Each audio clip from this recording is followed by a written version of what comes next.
Muy buenas noches.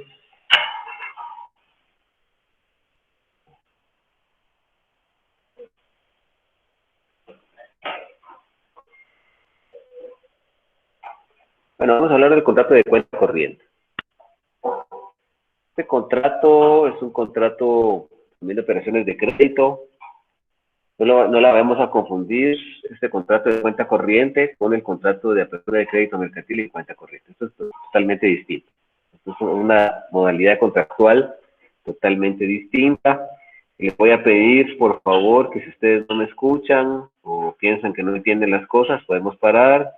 También, si voy demasiado rápido, recordemos que a veces hay problemas de conexión y tal vez pudo haber algo que no se escuchó con toda libertad. Pueden pedir ustedes pues, que aclaremos ciertas cosas que sean necesarias, ¿verdad? Pero por el momento vamos a tratar de explicar las cosas de una forma más lenta. A veces me emociono hablando y entonces cuando uno mira el tema, pues habla además.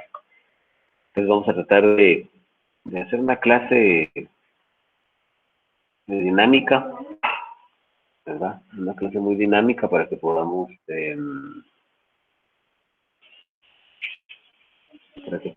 nosotros, bueno, vamos a hablar del contrato de cuenta corriente. Y les decía que el contrato de cuenta corriente existen dos sujetos, metas subjetivos o contractuales, que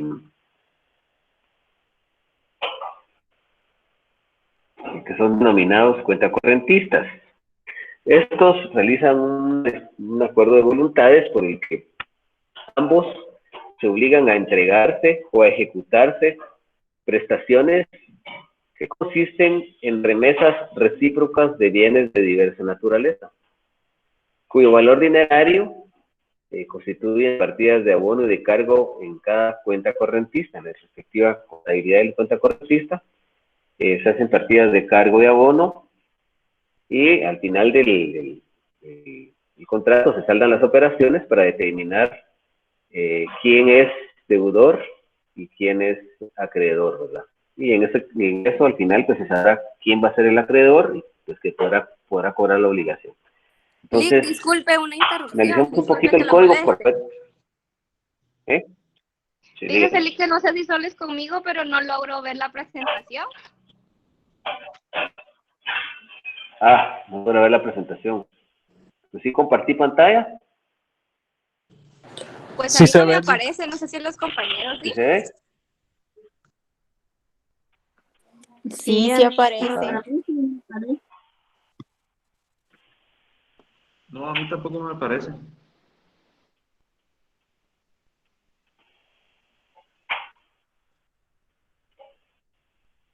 Compañeros, disculpen, a los compañeros que acaban de unirse. Están uniendo más o menos 23 minutos después de la hora. Entonces les voy a rogar, por favor, que traten de estar antes de la hora, que es las 19:45. Nosotros abrimos la conexión a las 7:30, ¿verdad? Ustedes, yo recuerdo que cuando les daba clases, cuando yo estaba dando clases ahí en la universidad, pues nadie llegaba después de esta hora a la clase, ¿verdad? Entonces, por favor, disculpen, estoy hablando. Estamos aquí recibiendo una clase, estamos recibiendo una clase virtual, donde yo estoy en mi casa, pues pueden haber problemas de conexión. Entonces les voy a pedir de favor, ¿verdad? Que traten de estar, pues, por lo menos antes de las 8:20 ya conectados. Voy a verificar alguna forma de hacer los usuarios de mi cuenta para que ustedes ya no tengan que pedir permiso y solo se metan. Voy a solucionar esas circunstancias en los próximos días. Bueno, entonces vamos a proceder a compartir otra vez pantalla para ver si ustedes deben ver.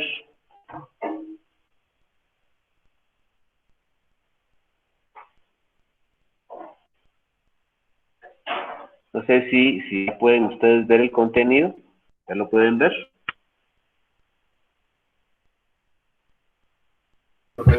Sí, Lick. No, Lick. ¿Ya lo pueden ver? Sí, Lick, ¿Ya lo ahora pueden sí. ver? Perfecto. Bueno. Entonces les decía que este contrato de cuenta corriente es un contrato Existen dos elementos subjetivos o contractuales que se realizan prestaciones recíprocas, ¿verdad? Celebran un contrato de cuenta corriente, por ejemplo, y alguien le distribuye a una persona, por ejemplo, le va a distribuir, por ejemplo, botellas, ¿verdad? Y la otra persona, por ejemplo, le va a distribuir, por ejemplo, combustible, ¿verdad? Y están realizándose prestaciones recíprocas de combustible periódico, ¿verdad? Con el objetivo de que cada quien sea acreedor y deudor recíproco de estas personas. Si nosotros analizamos el artículo 734 del Código de Comercio, vamos a leer el artículo 734, por favor, si se pueden ubicar ahí, si fueran tan amables.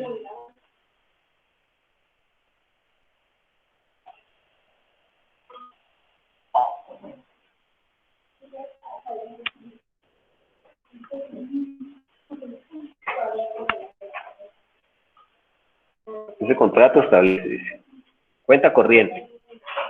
En virtud del contrato de cuenta corriente, los créditos y débitos derivados de las remesas recíprocas de las partes se consideran respectivamente como partidas de abono y de cargo en la cuenta de cada cuenta correntista.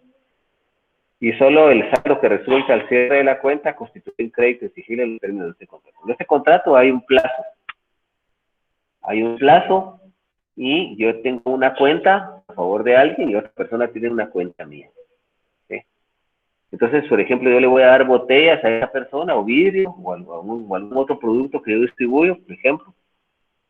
Y esa persona me va a dar gasolina, ¿verdad? Me va a dar combustible mensualmente, y entonces esas son partidas de cargo de abono en la respectiva contabilidad de los cuentas correntistas.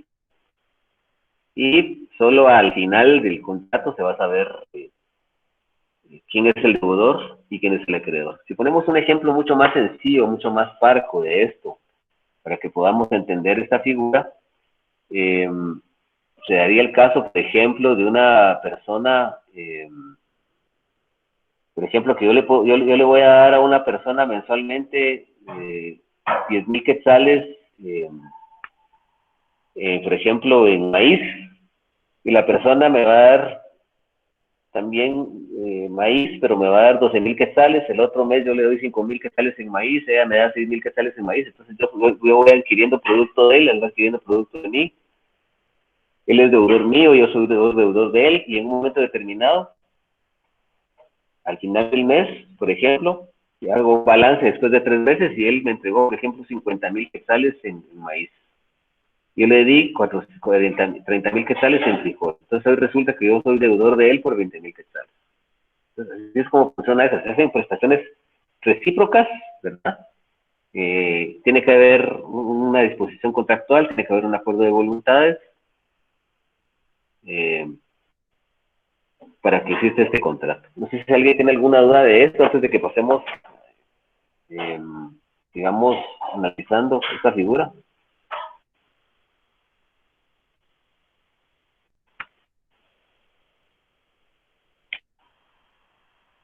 Job, ¿le quedó claro, no?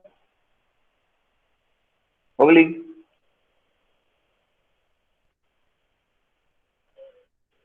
Joblin.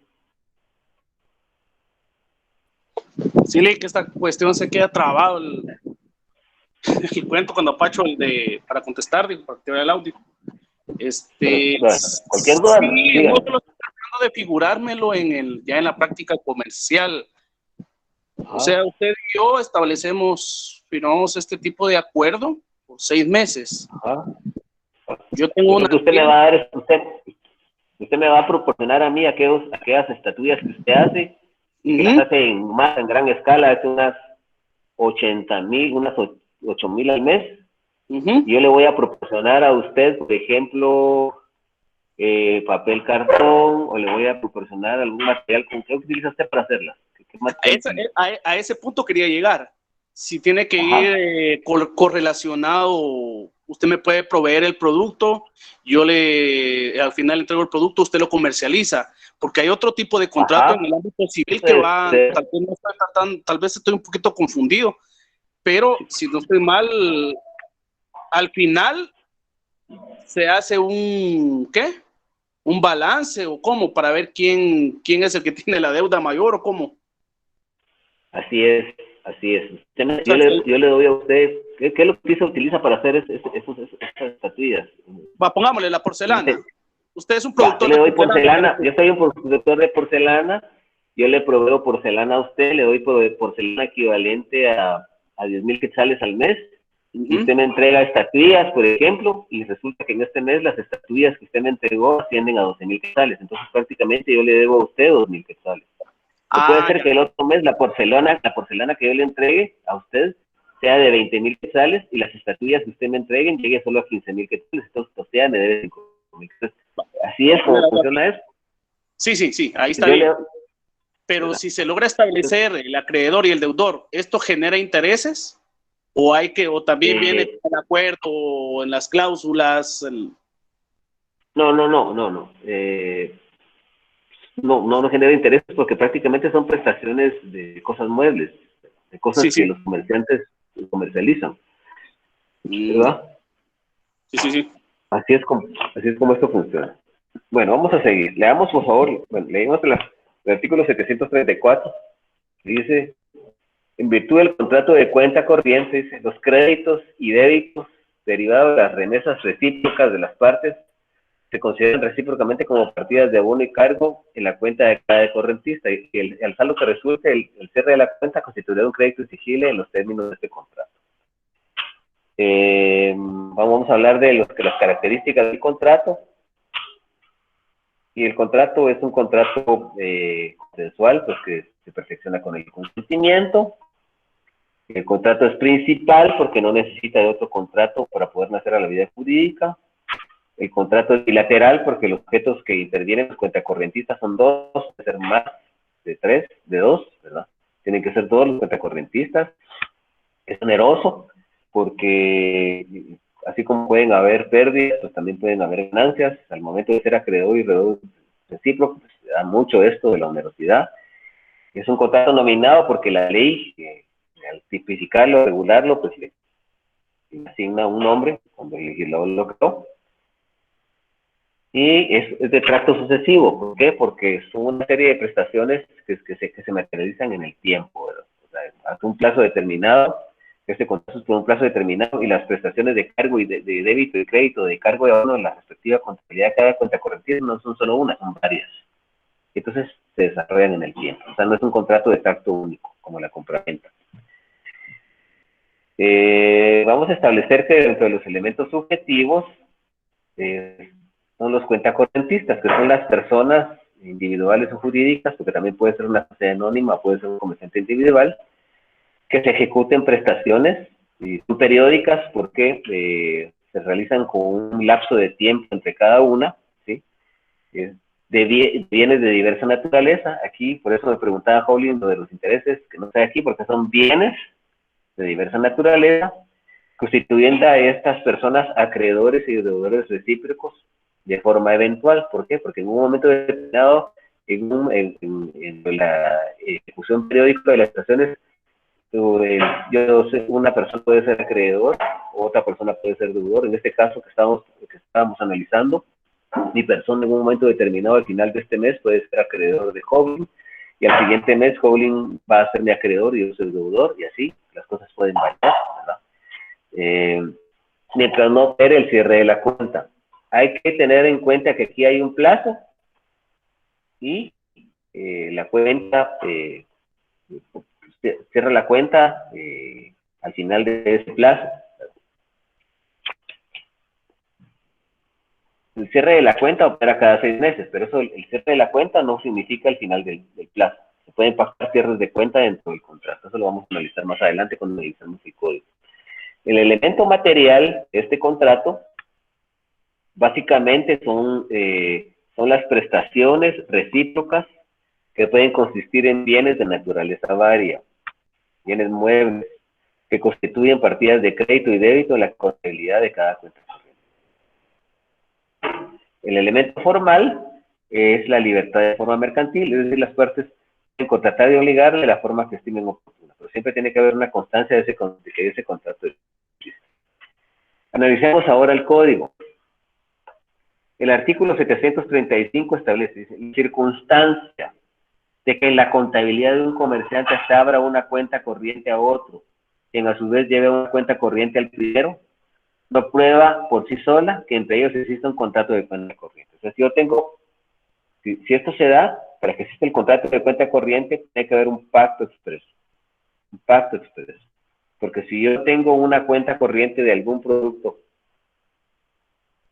tener una cuenta corriente de un producto es que periódicamente a mí, por ejemplo, la Gallo me esté, la Shell, ¿no?, esté subiendo gasolina, mensualmente un suministro de gasolina. Yo tengo una cuenta con ellos, yo no les voy a pagar en el acto, sino que les pago a final de mes, les pago a los 2 meses. Esa es una cuenta corriente. Y ellos pueden venir y en un momento determinado tener una cuenta corriente donde yo les distribuyo, por ejemplo, les distribuyo aceite, una marca de aceite que, por ejemplo, un aceite que se llama Manol, se los distribuyo, pero tenemos una cuenta corriente entre ambos, pero eso no significa que existe el contrato de cuenta corriente. La verdad que no tiene mucha lógica este precepto legal de conformidad con los principios del derecho mercantil, el principio de la verdad sabida, ¿verdad? No tiene mucha lógica. Porque de que eso exista, para mí sí habría un contrato de cuenta corriente, pero la ley exige que expresamente tenga que celebrarse un contrato con esa finalidad. Pues, dice presunción, artículo 736. Se presumen incluidos en la cuenta corriente todos los negocios propios del giro de cada cuenta corriente, los negocios a los que se dedique ese comerciante. ¿Sí? Acciones y excepciones. La inscripción de un crédito en la cuenta corriente no implica la renuncia de las acciones o excepciones relativas a la validez de los actos o contratos de los que proceda a dar mesa. Si el acto fuera anulado, la partida correspondiente se cancelará en la cuenta. ¿Cuáles son las acciones cuando nosotros incluimos un crédito en la cuenta corriente? O sea, ¿cuáles son las? Le abrimos crédito a alguien, ¿verdad?, por alguna circunstancia. ¿Qué acciones o excepciones son las que se dé la ley? El derecho de accionar, como nosotros lo vimos en el derecho procesal civil, de interponer una demanda de, por ejemplo, de restitución de un bien, o reivindicación de un bien porque le corresponda, o la persona que está planteando la demanda, alguien que puede interponer una excepción perentoria o previa, una perentoria por inexistencia de algún derecho sobre esa cuenta, por ejemplo, o una excepción previa, ¿no? Eso se refiere. No sé si tienen alguna duda en cuanto a esto de las acciones y excepciones, y quisiéramos que lo podamos ampliar.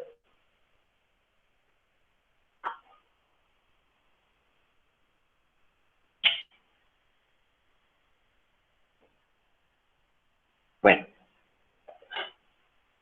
el artículo 738 establece: si se incluye en la cuenta corriente un crédito con garantía real o personal, el cuenta correntista tiene derecho de hacer efectiva la garantía por el saldo que resulte a favor al que se dé cuenta, y hasta el monto del crédito garantizado. La misma disposición se aplicará al respecto del crédito inscrito en cuenta corriente de solidarios. Esto es en caso de que haya un crédito garantizado con prenda o hipoteca, pues entonces yo lo puedo hacer efectivo, ¿sí?, y puedo rematar ese que esté dado en prenda o en hipoteca.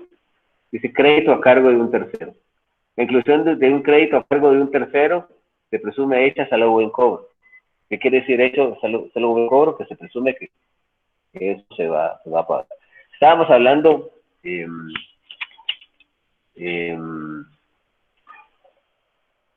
fundamentalmente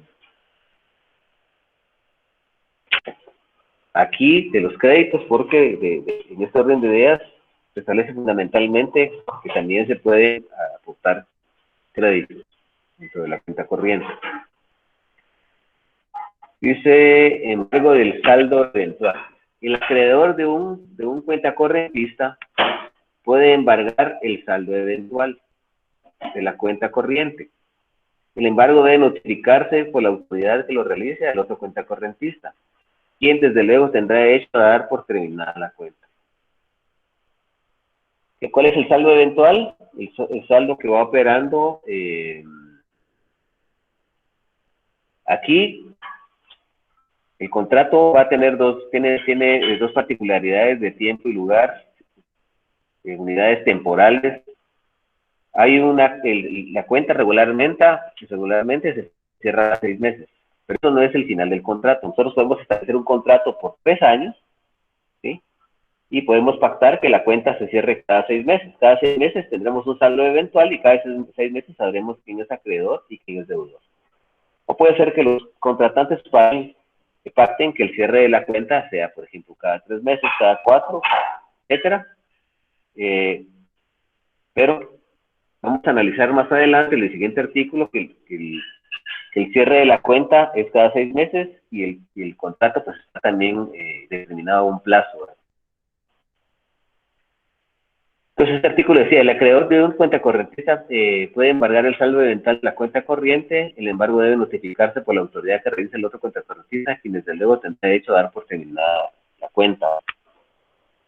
Hay un cierre, opera un cierre dentro del plazo del contrato. Contrato por 3 años, se hace un cierre a los 6 meses para establecer quién es deudor o acreedor, para establecer un saldo eventual.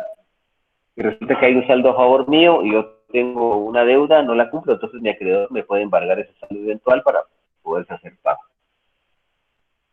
Dice, las operaciones iniciadas después de la fecha y hora del embargo no pueden disminuir el saldo de la cuenta corriente en contra del embargante, pero no se consideran como operaciones nuevas las que resulten de los derechos del otro contracorrentista que ya existieran al momento del embargo, aun cuando todavía no se hubieran hecho las anotaciones respectivas. Me hacen un embargo eventual, me embarga, yo tengo un saldo eventual a mi favor, resulta siendo que yo soy acreedor, yo le debo a otra persona, él me embarga esa parte del saldo, entonces yo no puedo, al momento de seguir con la operación de cuenta corriente, no puedo disminuir el saldo que está a favor de la persona, del acreedor que me embargó ese saldo. Hay que tener muy en cuenta, porque aquí dice que pueden haber algunas otras operaciones que sean parte de esa cuenta que por alguna razón no se anotaron y eso no se consideran como operaciones nuevas. Aquí lo dice. Las operaciones iniciadas después de la fecha y hora del embargo no pueden disminuir el saldo de la cuenta corriente del embargante. El embargante me embargó un saldo eventual y con las demás operaciones que se vayan realizando posteriores a ese cierre de la cuenta yo no puedo disminuir el saldo de él. Tengo que conservarlo en cuenta a favor de él. Dice, no se consideran como operaciones nuevas las que resulten de los derechos del otro cuenta correntista ya existentes al momento del embargo. Antes de ese embargo había otras operaciones y no se consignaron en libros porque no se habían materializado, no se habían entregado los bienes, pues tienen que anotarse antes del embargo, ¿sí? Y las que sean posteriores al embargo, pues entonces ahí ya se puede seguir haciendo la operación, pero debe conservarse ese saldo a favor del acreedor que embarga un saldo eventual de alguna persona que surja como eventual acreedor. Ahora, esto es lo que le decía el plazo del cierre. Plazo para el cierre. El cierre de la cuenta, la determinación del saldo, se opera cada 6 meses, salvo pacto en contrario. Quiere decir eso que pueden ser 6 meses, o puede ser un plazo menor o un plazo mayor. Dice, el crédito por el saldo es exigible a la vista, o en los términos del contrato correspondiente. ¿Qué quiere decir a la vista? Si hay un saldo que me corresponde a mí como acreedor, ¿sí? O le corresponde a Hoblin, que es mi acreedor, él puede exigir a la vista, es decir, se lo paga en el momento. Recuerdan que cuando nosotros hiciéramos un cheque y se puede poner de los fondos a la vista, ¿qué quiere decir? Si yo quiero un cheque, la persona que eligió el cheque y cobrar ese cheque está disponiendo de ese dinero a la vista. Aquí, disponer a la vista quiere decir que se puede disponer en cualquier momento y él puede tener la disposición desde esos días. Si el saldo se conserva en cuenta, causa intereses al tipo convenido para los 4 meses, se falta el convenio y el tipo legal. Eso quiere decir que si al final de la cuenta hay un saldo tuvieran que entregarle a una persona que es acreedor y nunca cobró ese saldo, el deudor no se lo pagó, entonces ahí sí hay interés, pero prácticamente ese es un interés por mora. Lick, disculpe, tengo una duda. ¿Ah? Fíjese que, por Dígame. ejemplo, en el caso de que usted y yo hiciéramos este tipo de contrato, ¿qué sucedería si, por ejemplo, yo le doy abono a usted, por decirle algo, y usted me da a mí plátano o XY cosecha de algún fruto? ¿Qué sucede ¿Y si usted qué me dio a mí? abono, por Ah, ejemplo? abono, muy bien. Sí, Entonces, el abono pensé que me estaba abonando otra cosa. en el Me da caso abono, de que al momento del plazo del cierre yo no haya cumplido por ejemplo, usted no haya cumplido conmigo con la obligación de entregarme los plátanos, por decirle algo, usted nunca me ha abonado a mí nada, ¿qué sucedería ahí? Solo tendría que cancelarse por lo que se me otorgó, nada más. mire, explíquelo más despacio. O sea, usted me da a mí abono y yo le doy plátanos. Ajá, Pero usted me da el abono y yo nunca le entregué los plátanos. ajá. Usted me entregó, entonces prácticamente yo soy su acreedor, O sea su que solo deudor. se saldaría en ese caso el monto total en dinero que se debe en ese momento. Sí, al cierre de la cuenta, Ah, o ya. al cierre de la cuenta, yo ahí soy su deudor. Ah, ya entiendo. Porque usted me entregó abono, yo no le Ajá. entregué plátano. Mhm. Entonces ahí usted me entregó abono por unos 10,000 quetzales, por ejemplo. Mhm. Yo le tenía que haber entregado plátanos a usted por 10,000 quetzales, o por más, o por menos, pero no le entregué nada. Entonces ahí lo que sucede es que usted es mi acreedor y yo soy su Ah, ya. deudor, porque yo no cumplí con pagarle eso. ¿Y qué pasa si al cierre de la cuenta yo no le pago eso? ¿Qué pasa si yo no le pago eso? Usted puede dar por terminada la cuenta. En ese momento me sigue un juicio ejecutivo y me cobra lo que yo le debo. Ah, ya, Lick. Muchas gracias. Ok. Sí puede ver las diapositivas, ¿no? Sí, Lick, logro ver bastante bien. Ok. Lick, buenas noches. Perdón, una Bueno, pregunta. Solo ajá, para poder comprobar si realmente estoy entendiendo esa parte del embargo del saldo eventual. Yo lo que entiendo es ajá. que, por ejemplo, cuando eh, los cuentacorrientes, creo que son las personas obligadas, bueno, Cuenta en tu correcta. caso, Cuenta correcta. ajá, en el caso que colocaba Stephanie, Ujú. o algo similar, por ejemplo, que alguien entregaba El caso de Stephanie algún, está perfecto. ajá, por ejemplo, el abono por un valor de 10,000 quetzales, por ejemplo, Ah, y de manera recíproca la otra persona o la otra parte tendría que plátano. o entregó algo con valor de 12,000 quetzales, por ejemplo, entonces en este Ah, caso el saldo serían los 2,000 quetzales. Digamos que 2,000 si este saldo quetzales. hubiera, perdón, si Ahí este saldo Stephanie hubiera ya sería llegado al final del periodo, prácticamente es ese saldo que se puede embargar, eso es lo que yo entiendo, no sé si es así. es, así Ah, es. ok. En este caso, viene Stephanie y me da a mí, Stephanie, ¿verdad? Stephanie se me dio, ¿cómo? Sí, Estefan. Sí. Stephanie me da a mí abono por 10,000 quetzales. Y yo le doy, no, me da abono por 13,000 quetzales. Yo le doy plátano por tales. Entonces resulta que yo vengo debiéndole a ella 2,000. Yo soy su deudor. ¿Sí? Ella es mi acreedora. Ella tiene derecho a cobrar esos 2,000 quetzales. ¿Sí? Porque son de ella. Pero viene esos 2,000 quetzales que yo le debo, que ya se sabe que se los debo porque yo ya opero el cierre de la cuenta. Y si ustedes quieren el cierre del contrato para que no nos hagamos muchas bolas, entonces viene un de ella y tiene otra deuda. Por ejemplo, tal vez le debe al banco, que prestó para poder comprar un terreno, para poder cultivar el plátano. Entonces, el banco y el banco o cualquier otro acreedor, un acreedor particular, una persona individual a la que ella le debe o que le da por otras circunstancias, y puede embargar ese saldo que ella tiene a favor como acreedor. Lo puede embargar. Y al final, cuando yo le pague a ella, lo que va a suceder es que realmente va a haber que enterarle ese dinero, enterarle o entregarle ese dinero al banco. ¿Sí? Ahí sí entiende, Roberto. Sí, ahí estamos atrás del link. Ok.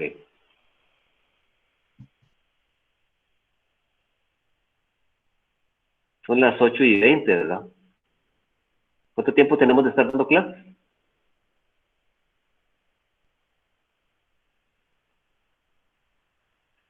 ¿Cuánto tiempo tenemos de estar dando clases, jóvenes? Disculpen, ya llevaremos una media hora, ¿no? Llevamos media hora de dar clases, ¿verdad? Sí, Lick. Perfecto. Bueno, vamos a leer el otro artículo, 742. Bueno, este artículo dice para rectificaciones. Las acciones para rectificación de cualquier error, número de cálculo, multiplicaciones o omisiones en la cuenta prescriben en el término de 6 meses a partir de la fecha del cierre de la misma. Acuérdense que el cierre de la cuenta no es el cierre del plazo del contrato, como lo vamos a ver en el siguiente artículo. Cuando existe algún error de cálculo, ¿sí?, que era una cantidad que al momento de sumar no era, sino que tal vez era una cantidad superior o inferior, o haya una duplicación de algún dato que se omite a alguna circunstancia en la cuenta de tipo contable, ¿verdad?, de tipo numérico, de tipo aritmético. Entonces, prescribe en el término de 6 meses a partir del cierre de la cuenta. Prescribe en 6 meses. Bueno. Contrato sin plazo, dice. A falta de plazo convenido, cualquiera de los cuentacuentistas podrá en cada época de cierre dar por terminado el contrato, dando aviso por escrito al otro por lo menos 10 días antes de la fecha de cierre. Es decir, los sujetos contractuales pueden pactar un plazo, pero cuando no pactan ese plazo, cualquiera de ellos, en la época de que opera el cierre de una cuenta por un saldo eventual, puede dar por terminado el contrato, dando aviso al otro cuentacorrentista por lo menos 10 días antes a la fecha de cierre. Yo tengo un plazo, un contrato por 3 años, y por ejemplo, tal vez cuando opere un cierre de cuenta de aquí a 1 año y medio, ¿sí?, yo ya no quiero seguir con el contrato, y lo que tengo que hacer es dar un aviso a mi otro cuentacorrentista con 10 días antes de anticipación antes del cierre de la cuenta. La muerte o incapacidad superviniente de uno de los cuentacorrentistas no implica la terminación del contrato, sino cuando sus herederos o representantes o el otro cuentacorrentista orden por la terminación. O sea, si yo muero, ¿sí?, no se da la terminación del contrato, ¿sí? Si yo tengo incapacidad, adolezco de una incapacidad absoluta, por alguna enfermedad o por algún accidente que tuve, eso no implica el cierre, la terminación del contrato, a menos de que mis herederos, ya sean herederos testamentarios o herederos ab intestato, por sucesión intestada, o el otro cuentacorrentista no opten por la terminación del contrato. ¿Cómo se da la terminación del contrato? Al final del plazo del contrato o al final de cierre, que opera el cierre de una cuenta, cada 6 meses. Ahí tengo por lo menos con 10 días, antes de la fecha en que termine se opere el cierre de la cuenta, tengo que dar un aviso para que la cuenta, pues entonces, se dé por terminado, ¿verdad?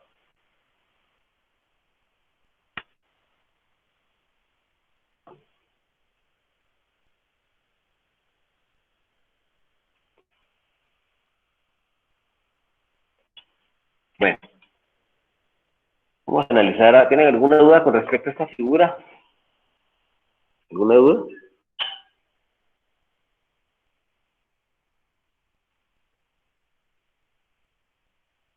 ¿Tienen alguna duda? Por favor, pregunten si esto no ha quedado claro. Alguna cuestión que veas que es una de estas figuras, son estas figuras de operaciones de crédito que están un poquito a entenderlas, ¿verdad? Son un poquito de aridez aquí, ¿verdad? Pero ustedes tienen alguna duda que no hayan entendido de lo que leímos o del contrato, por favor pregunten en estos momentos para que podamos aclarar esa duda.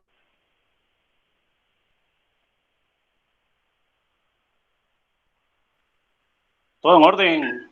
Clic. Oh, muchas gracias. Bueno, les agradezco. Continuemos con el siguiente contrato, que es el contrato de reporte. Bueno, esta es una figura un poquito extraña, ¿verdad? La verdad que es un poquito extraña. Dice, por el contrato de reporto, una persona llamada reportado transfiere a otra llamada reportador la propiedad de títulos de crédito, obligándose este último a devolver al primero otros títulos de crédito de la misma especie dentro del plazo pactado y contra el reembolso del precio de los títulos, el cual podrá ser aumentado o disminuido según lo haya convenido. La verdad es que esto es un poquito extraño, un poquito raro. Yo en la práctica y he tratado de leer un poco esta figura, no he visto este contrato en la práctica. Sí, tuve noticias de un reporte que se dio hace muchos años y fue el reporte donde se adquirieron las acciones de Telgua. Primero se privatizó Telgua, el Estado privatizó Telgua a unas personas. Me recuerdo que la persona dueña de Telgua en esa época era una persona que se llamaba Ricardo Hueso, y esa persona creó una empresa que se llama PCS Digital, que era lo que es claro, y realizaron un reporte. Recuerdo haberlo leído en el periódico, me llamó mucho la atención porque el reporte era de acciones, y el contrato es claro en establecer que son títulos de crédito, las acciones no son títulos de crédito. Entonces, la idea esencial de este contrato, vamos a analicemos un poquito el fundamento legal. La verdad que es una figura no muy práctica, un derecho vigente, podría decir yo, no muy positivo, ¿verdad? Y dice el artículo 744, en virtud del reporto, dice, el reportador adquiere una suma de dinero, por una suma de dinero, la propiedad de un título de crédito, y se obliga a transferir al reportado la propiedad de otros tantos títulos de crédito de la misma especie, dice aquí, imagínense ustedes, en un plazo convenido contra el reembolso del mismo precio, que podrá ser aumentado o disminuido de la manera convenida. El reporte se perfeccionará por la entrega cambiaria de los títulos. Y yo veo este contrato como que yo tengo títulos de crédito, yo soy el reportado, ¿sí? Y le voy a transferir a Stephanie. Yo tengo 3 letras de cambio de 10,000 quetzales y le voy a entregar a Stephanie esas letras de cambio de 10,000 quetzales, ¿sí? Y entonces voy a transferir los títulos de crédito y Stephanie, yo le transfiero estas 3 letras de cambio de 10,000 quetzales a Stephanie por un plazo determinado, unos 3 meses, o tal vez unos 8 meses, para que tenga tiempo de vencimiento y puedan cobrar dentro de ese plazo, por supuesto que tienen que ser títulos de crédito que tienen que hacerse efectivos en ese momento. Entonces yo como reportado le transfiero a Stephanie 3 títulos de crédito de 10,000 quetzales. Y ella hace conmigo un compromiso. Y me dice, mire licenciado, yo hagamos un pacto aquí y yo le voy a devolver en 8 meses unos títulos de crédito de la misma especie, de la misma especie, del mismo monto, pero cuando yo le entregue ese dinero a usted me va a devolver a mí los otros títulos de crédito, no los mismos, sino que distintos. Entonces, cuando me los entregue, yo le tengo que reembolsar a ella 5,000 quetzales, ¿sí? O en su defecto, ella tendría que pagarme a mí 5,000 quetzales, porque ahí es donde está con la ganancia. Yo miro esta figura bastante poco práctica, porque, o sea, ¿qué chiste tendría que yo transfiera un título de crédito y que a mí me den otro, cuando hay otras figuras contractuales como una que vamos a ver en el futuro, como el descuento, cual explicaba ayer, en donde yo puedo transferir un título de crédito o cualquier otro crédito que tenga soporte documental a alguna persona. Yo tengo una letra de cambio de 50,000 quetzales y esa letra de cambio como yo soy el beneficiario y me la van a tener que pagar, por ejemplo, en el mes de octubre de este año, pero yo necesito el dinero ya. Voy con alguien que me la descuente, se le entrego y me da ese dinero. Y me dice, en calidad de ganancia, yo de esos 70,000 quetzales, solo le entrego 65 y mi ganancia son 5,000. Hay otras figuras contractuales. Esa es una figura no muy práctica. Es una figura un tanto confusa, la verdad. ¿Qué sentido práctico puede tener, una persona pueda transferir un título de crédito a una persona para que le devuelva otro título de crédito, otros títulos de crédito de la misma especie y calidad que sean letras de cambio, que yo le entregue pagarés y en un término determinado después ella me va a entregar otros pagarés el mismo valor, ¿verdad? Pero que sea pagarés. Eso no tiene, la verdad que no tiene mucha lógica, ¿verdad? Y más tomando en cuenta aquel principio del interés de lucro, del derecho mercantil. No veo que tenga mucha... Este es un derecho vigente, no positivo. Y cuando estudié, yo leí el libro de Diego Lara, porque de ahí, no me pesa decirlo, el libro, he leído mucho de Diego Lara, y la verdad que escribe muy bonito, y en su libro, Derecho Mercantil, se establece que es un derecho vigente, no positivo, realmente no se aplica. Y ese ejemplo que les pongo de ese reporto, en donde pues Ricardo Hueso prácticamente, el accionista de Telgua en esa época, era Álvaro Arzú. Después le entregaron el reporto a Ricardo Hueso, esa figura. Y después Ricardo Hueso, pues se la dio a este señor actual, que es don Carlos Slim, ¿no? Es un multimillonario mexicano. Entonces no tiene mucha lógica lo que es este contrato. Realmente no tiene mucha lógica. Lo tenemos que estudiar porque está aquí, ¿verdad? Pero realmente no tiene mucha lógica. Ya habíamos leído el artículo 744, ¿no? Disculpen. Ya lo habíamos leído. Disculpe. ¿Qué? La verdad, me hice bolas con ese tipo de contratos, independientemente de que usted está aclarando que es un poco confuso. Exacto. Yo realmente no sé yo para poder comprender muchas instituciones de cualquier rama del derecho, yo me tengo que figurar, yo me tengo que crear la figura material, cómo quedaría en la vida real. Concreto. Pero póngale, esto no sucedería, por ejemplo, o tal vez lo estoy confundiendo. No, dele, pregunte, porque es importante lo que estamos hablando. Claro, acaba de adquirir a Movistar, por ejemplo. ¿No se puede dar ese tipo de reporto ahí?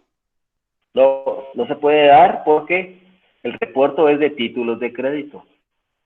Y lo que sucede con ese ejemplo que estamos hablando es que lo que Claro va a adquirir ahí ahí lo que hay es una fusión de dos empresas. Hay una fusión en donde dos comerciantes sociales se unen, ¿sí? Y la fusión puede ser para crear una sociedad, se une Claro, por ejemplo, y se une Movistar, y crean una sociedad distinta, por ejemplo, que se llame Comunicaciones A. Pero en este caso, Claro fue una fusión por absorción. Fue una fusión por absorción. Entonces, si miramos esto aquí, esto está por aquí. La figura de la fusión.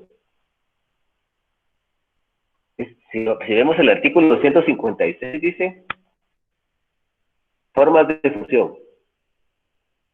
La fusión de varias sociedades puede llevarse a cabo por cualquiera de estas formas. Escuchen, por la creación de una nueva sociedad y disolución de las anteriores en que se integra la nueva. Y aquí hay otra, dice, por la absorción de una o varias sociedades por otra, lo que produce disolución de aquellas. Es lo que está sucediendo con Claro y Movistar. Claro absorbió a esta. Si volvemos a un ejemplo concreto, póngase el caso que yo le voy a dar a usted, bueno, hablemos de cheques, 3 cheques de 50,000 quetzales para hacer 150,000.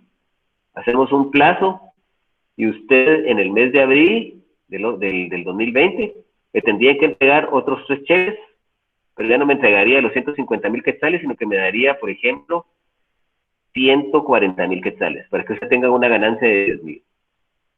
Así es como veo yo este contrato, ¿no?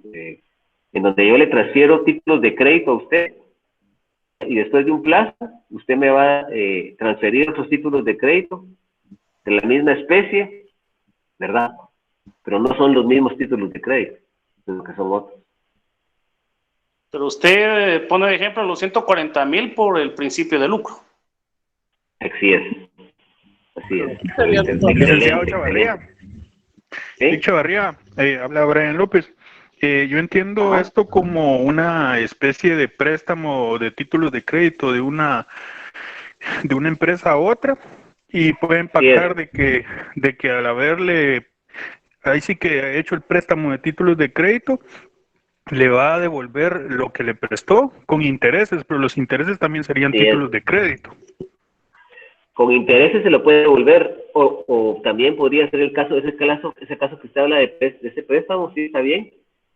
Podría ser el caso, por ejemplo, que yo le doy a usted 3 letras de cambio de 50,000 que cada una, con el compromiso de que en marzo usted me dé 3 letras de cambio, pero no sean de 150,000, que sean de 170,000, por el monto total de las 3, que dice que el monto puede aumentarse o disminuirse. Contra el precio del reembolso, que dice que podrá aumentarse o disminuirse. Pueden ser cualquiera de las dos modalidades. Licenciado, Sí, buenas noches. Buenas noches.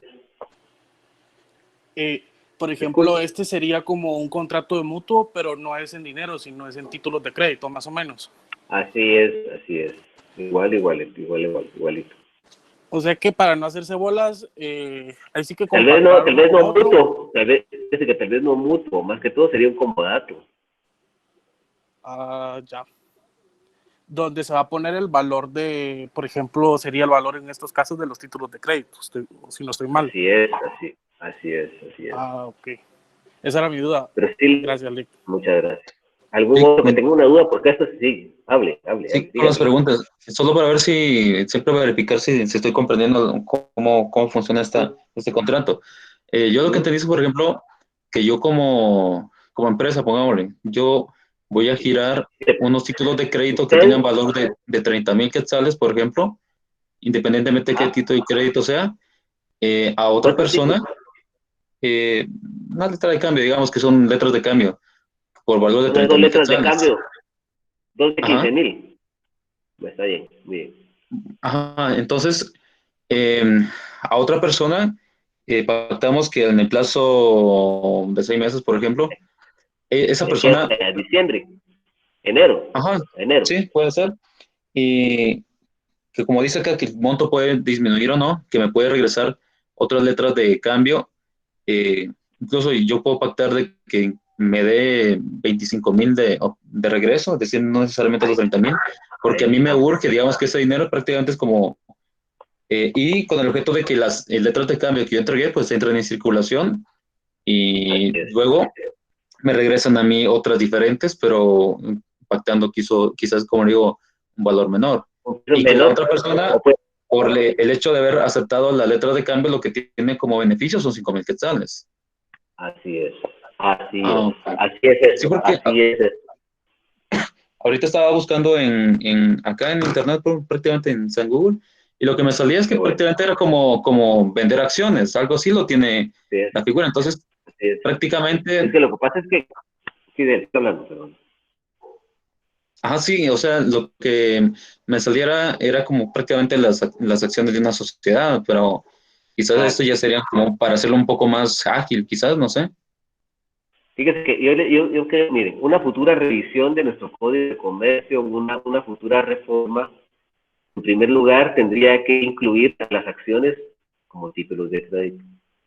Porque si, cuando ustedes estudiaron derecho, hay un artículo que establece que las acciones se van a regir supletoriamente por las normas de los títulos de crédito, pero no se les consideran títulos de crédito. Entonces, una futura reforma tuviera que indicarnos que las acciones sean consideradas títulos de crédito, porque los ejemplos que yo he visto y que les digo, es que les puse el reporte de PCS Digital o era Telgo, eran acciones. Entonces, eh, una futura reforma tuviera que establecer categóricamente que las acciones son títulos de crédito. ¿Sí? Pero cuando nosotros lo analizamos dentro de los títulos de crédito, no aparecen como títulos de crédito. Pero si miramos ahí un artículo aquí,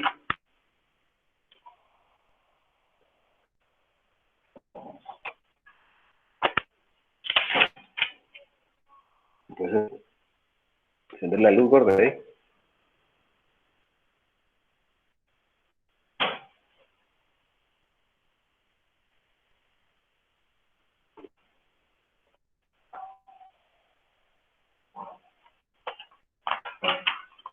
Perdón. Salud.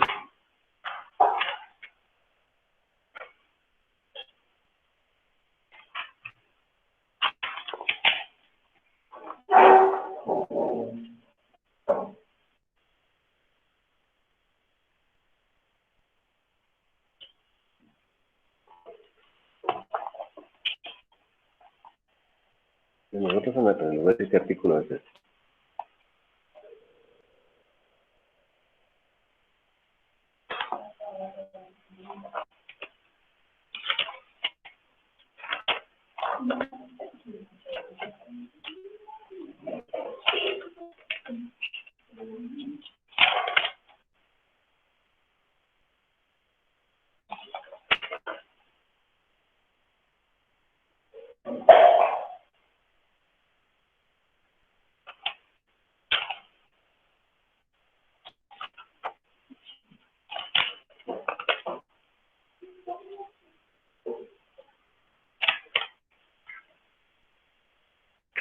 El artículo 99 del Código de Comercio dice: las acciones en que se divide el capital social de la sociedad anónima estarán representadas por títulos que servirán para acreditar y transmitir la calidad de socios, la calidad y los derechos de socios.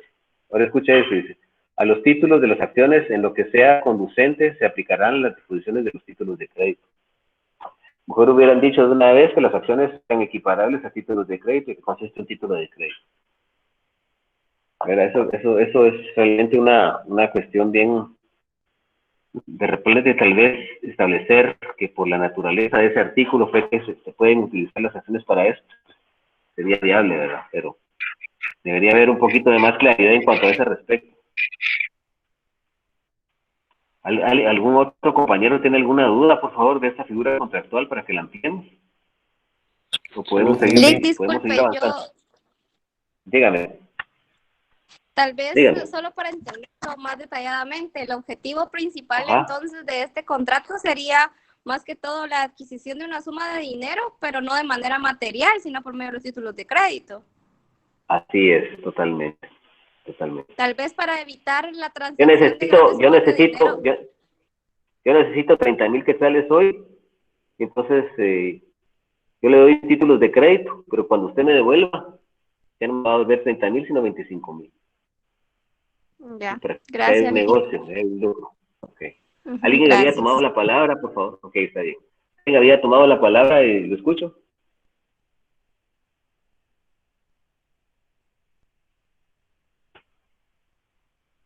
¿Alguien había levantado la palabra? ¿Lo escucho? Bueno, ¿podemos seguir? No, Alex, solo yo estaba aquí a opinar, pero me metí a San Cobo, seguí el consejo de Roberto, y aquí estaba viendo también el tema de los elementos personales, que es cierto, es de otra legislación de otro país, pero son los mismos principios. ¿De Costa Rica, Salvador, México?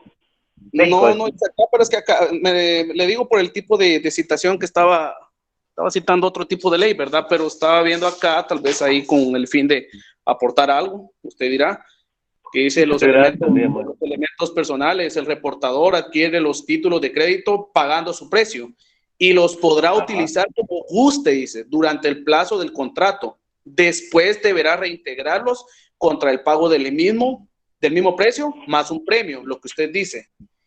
Y en el caso del reportado, que es la otra parte, originalmente entrega los títulos a cambio de su precio y al término del contrato, cuando se le regresen los títulos, deberá reembolsar su precio más un premio. Así es. Confuso. Sí, bastante, porque parece que ahí de lo que nos está dando la idea, parece que fueran los mismos títulos de crédito. Pareciera ser que fueran los mismos. Pero bueno, lo importante es que gracias a Dios logramos captar la esencia de esto, porque creo que eso es un principio muy importante. Lick, buenas noches, una pregunta. Buenas noches. ¿Todos los títulos de crédito sirven para estas operaciones o hay alguna excepción para algunos? Fundamentalmente, la lógica nos apunta a establecer que son títulos de crédito que tienen obligación de pagar suma de dinero, como la letra de cambio, como el cheque, como el pagaré, como el vale, como las obligaciones sociales o debentures, como los bonos bancarios, como los certificados fiduciarios y, por ejemplo, el certificado de depósito, la carta de aporte, el conocimiento de embarque y el bono de prenda, para mí estarían excluidos de esta. Tal vez el bono de prenda sí entraría, pero los demás no. Certificado de depósito, carta de aporte, conocimiento de embarque sí estarían, porque son títulos, o sea, los que estarían excluidos son los títulos representativos de bienes o de mercaderías. Esos están excluidos. Gracias, Lick. Okay.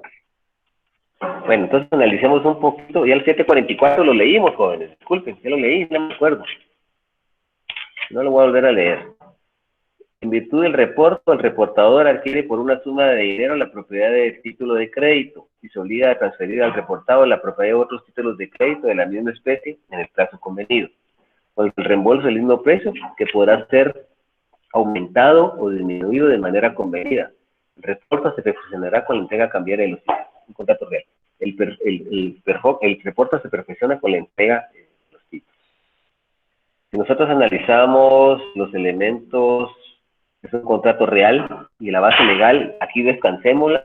En este artículo 744 puede ser alguna pregunta privada, pónganle una calaverita ahí de una vez. Dice, así decía un mi catedrático, una calaverita porque es una pregunta de privado, ¿verdad? Dice, el reporto se perfeccionará por la entrega cambiaria del título. Entonces, cuando nos digan cuál es la base legal para que usted diga que el contrato de reporto es un contrato real, el artículo, el último párrafo de este artículo, que establece el reporto se perfeccionará por la entrega cambiaria de los títulos. Entonces, es un contrato real, es un contrato, este sí es formal, porque la ley establece en el artículo 745 los requisitos, ¿verdad? Dice, el reporte debe constar por escrito, expresándose el nombre completo del reportador y del reportado, la clase de títulos dados en reporto y los datos necesarios para su identificación, el término fijado para el vencimiento de la operación, el precio o la manera de fijar. Entonces ahí hay una formalidad, por eso es formal. Y de ahí dice, es un contrato bilateral, porque intervienen tanto reportado como reportador, o sea, solo dos sujetos son los que ejecutan prestaciones, los que hacen que su voluntad esté inmiscuida en este contrato. Es un contrato oneroso, porque pueden haber derechos y gravámenes recíprocos. Es un contrato conmutativo, porque las prestaciones se presumen ciertas días a partir de la celebración del contrato. Y es un contrato de trato sucesivo, porque se ejecuta a través de, si yo le doy un título de crédito a otro y me los da a devolver en un plazo, ahí se establece que no hay un tracto único, hay dos tractos, entonces de trato sucesivo. Elementos subjetivos, el reportado es la persona que transfiere los títulos de crédito a cambio de su valor o precio, con el compromiso de que le sean devueltos en ese momento, pagar el reembolso de los mismos. Si yo transfiero unos títulos de crédito a Hobley, yo soy el reportado, y el reportador es él. El reportador es la persona que recibe los títulos de crédito y proporciona el precio del valor de estos, y se ve obligado a devolverlos al reportado contra el reembolso del valor de los mismos, cual puede aumentarse o disminuir. Los elementos materiales fundamentalmente son los títulos de crédito que se transfieren, el valor de los títulos de crédito transferidos, los títulos de crédito que se devuelven, el reembolso del valor de estos últimos, el monto de dinero que se disminuye o aumenta originado producto del reembolso de los títulos. Entonces aquí es los títulos de crédito que se van a transferir, el valor de esos títulos de crédito transferidos, los títulos de crédito que se van a devolver, que son otros completamente distintos, el reembolso del valor de estos últimos, el monto de dinero que se va a disminuir o aumentar, originando un producto del reembolso de los títulos. Y el elemento formal, que es el que habíamos hablado, que es un contrato formal, el artículo 745 establece la formalidad. Vamos a analizar un poquito el artículo 746.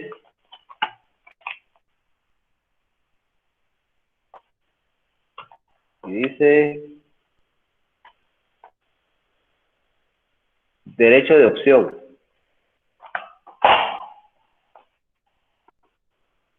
Si los títulos atribuyen un derecho de opción que debe ser ejecutado durante el reporto, el reportado estará obligado a ejercitarlo por cuenta del reportado, pero este último deberá proveerlo de los fondos suficientes 2 días antes, por lo menos vencimiento del plazo señalado en el ejercicio del derecho opcional.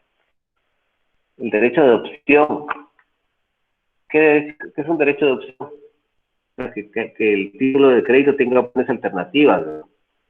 Yo, el único título de crédito que veo que tiene un derecho de opción son las obligaciones sociales o debentures en el plazo o periodo de conversión, cuando esas obligaciones sociales o debentures se van a convertir en acciones de sociedad.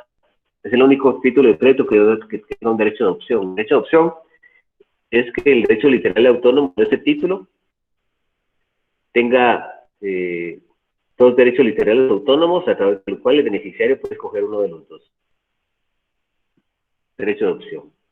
De ahí es donde yo creo que esta figura solo fue copiada de otro derecho y no se preocuparon de adaptarla con las necesidades propias del tráfico comercial guatemalteco.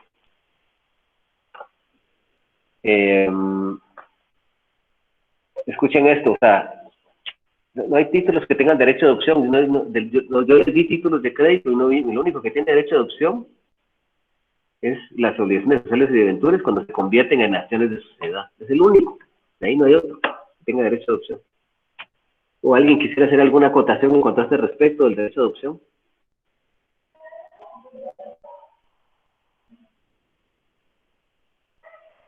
¿No? Bueno. Entonces vamos a seguir. Derechos y accesorios, dividendos, intereses y votos. Imagínense eso. Y votos. Salvo pacto en contrario de los derechos accesorios correspondientes a los títulos dados al reporto. ¿Qué títulos tienen derechos accesorios? Pues prácticamente la letra de cambio a cierto tiempo vista, los intereses son derechos accesorios. El pagaré tiene derechos accesorios, ahí se pueden establecer intereses. En derecho principal y derecho accesorio. En obligaciones sociales y debentures también hay cupones separables contra el pago, son derechos accesorios. ¿Sí? Dice, algo pacto en contrario, los derechos accesorios correspondientes a los títulos dados en reporto serán ejercidos por el reportador. Es al que yo le di el título. Que yo le di el título es el que va a ejercer esos derechos accesorios. El reporte. Yo soy el reportado. Yo transfiero mi título al otro reportador y él es el que hace valer esos derechos. Lo pacto contrario, los derechos accesorios correspondientes a los títulos dados en reporto serán ejercitados por el reportador por cuenta de reportado. Dice, los dividendos o intereses que se paguen sobre los títulos durante el reporto serán acreditados al reportado y se liquidarán al vencimiento de la operación. Cuando estamos hablando de dividendos e intereses, dividendos son ganancias.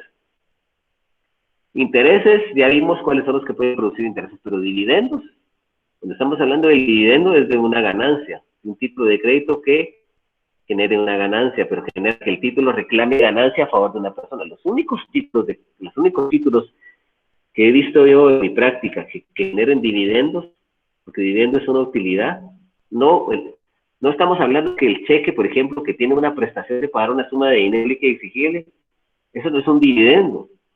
El dividendo es una ganancia periódica que voy a recibir de un título, y el único que yo he visto que genera dividendos son las acciones de sociedad. Cuando nos generan, dentro del ejercicio social y la actividad comercial de la sociedad, que nos generan las utilidades que me van a dar por yo tener una acción, donde tengo el 50% de las acciones, entonces yo recibo el 50% de las utilidades. Pierdo el 50% también, en caso de haber pérdida. Pero los únicos títulos de crédito que generan dividendos son las acciones. Y los dividendos e intereses que se paguen sobre los títulos durante el reporto serán acreditados al reportado y se liquidarán al vencimiento de la operación. Los reembolsos y premios quedarán a beneficio del reportado cuando los títulos hayan sido específicamente designados al efecto de la operación. Ahora escuche esto es lo que me causa más impacto. Dice, el derecho de voto, salvo pacto en contrario, corresponde al reportador. ¿Qué tipo de crédito genera derecho de voto? ¿Qué título de crédito genera derecho de voto? El único que he visto que genera derecho de voto es en las obligaciones sociales o debentures, los obligacionistas, que se pueden reunir en asambleas generales, y ahí podrán tal vez ejercer un derecho de voto en cuanto a sus intereses como obligaciones. Y otro título de crédito que genera derecho de voto son las acciones. ¿Sí? Ya dijimos que no son títulos de crédito. De ahí viene este artículo, la ambigüedad, y que es algo que no crearon de otra ley, pero de código de otro lado. Parece que este tiene influencias de Honduras, de México y de Costa Rica. Así lo es.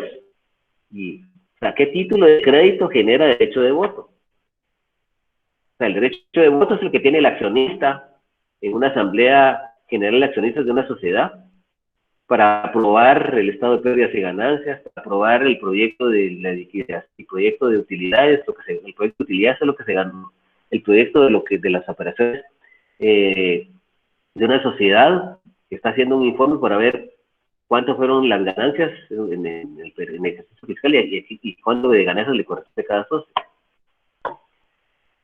Entonces no es muy aplicable para nuestro derecho esto. Dice llamamientos. Cuando durante el término del reporto deba ser pagado algún llamamiento sobre los títulos, el reportado deberá proporcionar al reportador los fondos necesarios 2 días antes, por lo menos, de la fecha en que el llamamiento debe ser pagado. Eso es cuando el título debe ser pagado por llamamientos, es decir, por pagos parciales. El único que he visto donde hay llamamientos, el único caso que veo yo, son cuando se le liquida al socio sus acciones, cuando se le van a pagar, cuando un socio decide salir de la sociedad y la sociedad no tiene la totalidad de las acciones para podérselas, para redimir las acciones, en caso de redimir acciones, y en ese caso en particular si hay llamamientos, que es el pago periódico del monto de capital que hizo toda la sociedad. Y de ahí, otro lugar donde he visto un título de crédito que tenga pagos parciales, no he visto, solo que tienen pago único. Todos los títulos de crédito, cuando estamos hablando de llamamientos, son pagos parciales. De los títulos que vimos, ¿cuáles tienen pagos parciales? No existen. Tal vez los pagos de intereses de una obligación social de Venture pueden ser, porque recuerden que llevan varios cupones separables contra pago de intereses en las obligaciones sociales, esos podrían considerarse como llamamientos. El pagaré tiene interés también, podría considerarse como un llamamiento, porque solo es por una única vez. Quiere decir que, ¿qué título de crédito en Guatemala? ¿Cuáles son los llamamientos? Los llamamientos son un título de crédito, el importe del título de crédito se pueda pagar, establezca el propio diseño del título, el propio diseño normativo, dogmático, de la teoría general de los títulos de crédito, que algún título de crédito tenga pagos parciales. Porque cuando se hacen llamamientos, son los pagos parciales que se hacen en un título. Por ejemplo, vamos a poner el ejemplo del cheque, que ya sabemos que se paga una vez, que nuestra legislación permitiera que se pagara a través de varios pagos, cada uno de esos pagos con llamamiento. ¿Sí? En caso de que el reportado no cumpla con esta obligación, el reportador puede proceder desde luego a liquidar el reporte para poder cobrar en la vía ejecutiva. Liquidación. Dice, si el primer día hábil siguiente al vencimiento, o sea, el caso que poníamos cuando me tienen que devolver los títulos de crédito y hay reembolso, y que se disminuye la cantidad o se aumenta cuando está la ganancia, si el primer día hábil siguiente al vencimiento del plazo del reporte no se prorroga la operación, se tendrá por abonada y la parte cuyo favor resulte alguna diferencia podrá reclamar. Ahí hay un derecho de rectificación del monto, ¿verdad? Bueno, vamos a concluir por aquí, pero quisiera ver si tienen alguna duda de los últimos artículos que hemos analizado. ¿Hay alguna duda?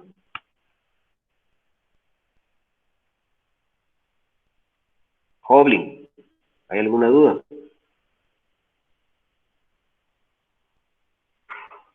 Por favor. Pues para qué le digo que no, sí, pero diga, sí pregúntela.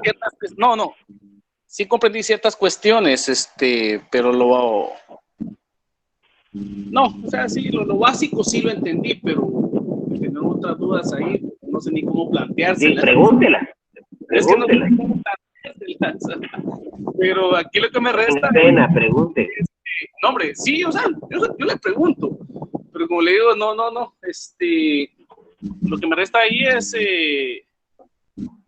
no sé, tal vez empaparnos un poco más las ventajas de tener internet, ¿verdad? La herramienta y y tratar de comprender un poco. Y si no, pues en las próximas clases le puedo consultar. Yo creo que está en la libertad de retornar. Sí, pues, para servirles. Si podemos, si quiere preguntar de las clases anteriores, también le puedo responder, no hay ningún problema. Yo le puedo responder, yo es una obligación como maestro.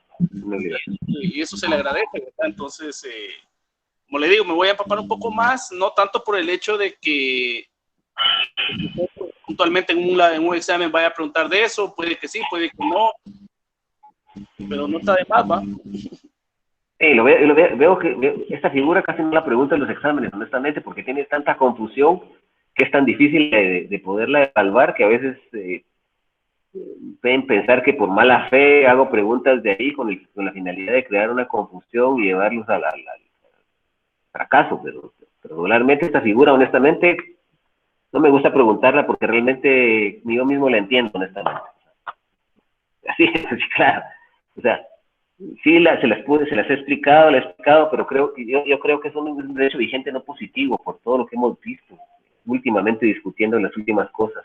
Si ustedes quieren profundizar un poquito más sobre esto y quieren que tengamos algún pequeño debate al iniciar la otra clase, con mucho gusto. Con mucho gusto. No sé si hay alguien más que quiera preguntar algo.